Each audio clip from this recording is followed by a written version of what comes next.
else would you be convinced that you're living a small life if it doesn't constrict itself around you? Having to negotiate who you are with people, having to negotiate with people who you've allowed to have power over you, having to be told who you are, how to be, what to think, what to wear. When you're hurt, you're told you're not actually hurt, you've been aggressive. And such kind of reframe really messes with your head.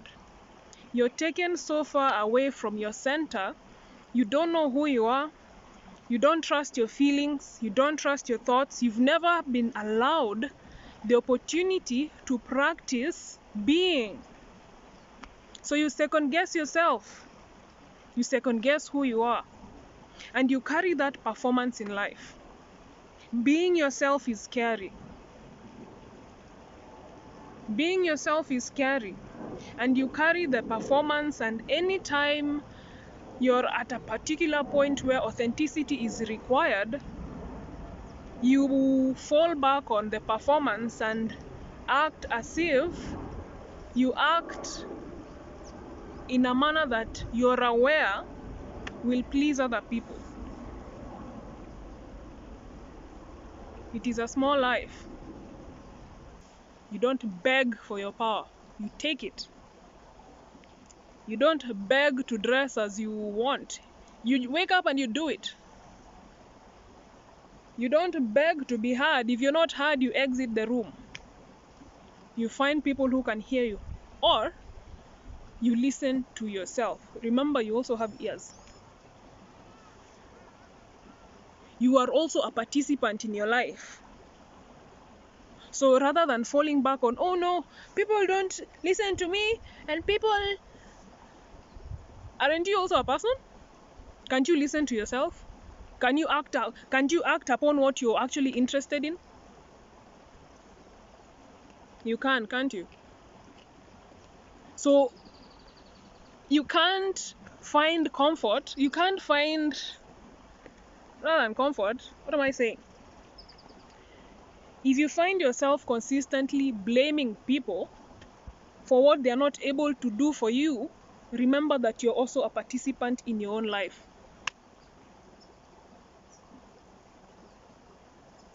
What other people cannot do for you, you can do for yourself. They're not listening to you, listen to yourself. They're not acting like this and that, act.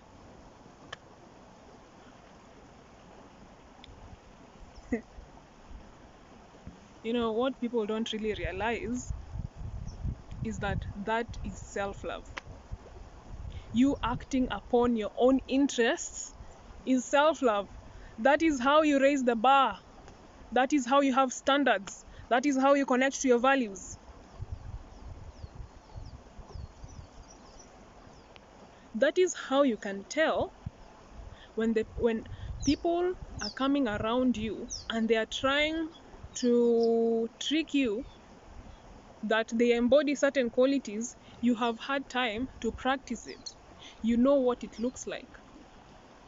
You're not fooled by an act because you're not acting yourself. Do you get it? You're not acting yourself. So someone cannot come from nowhere and act, and then you get confused by the play and think that they are who they present themselves to be.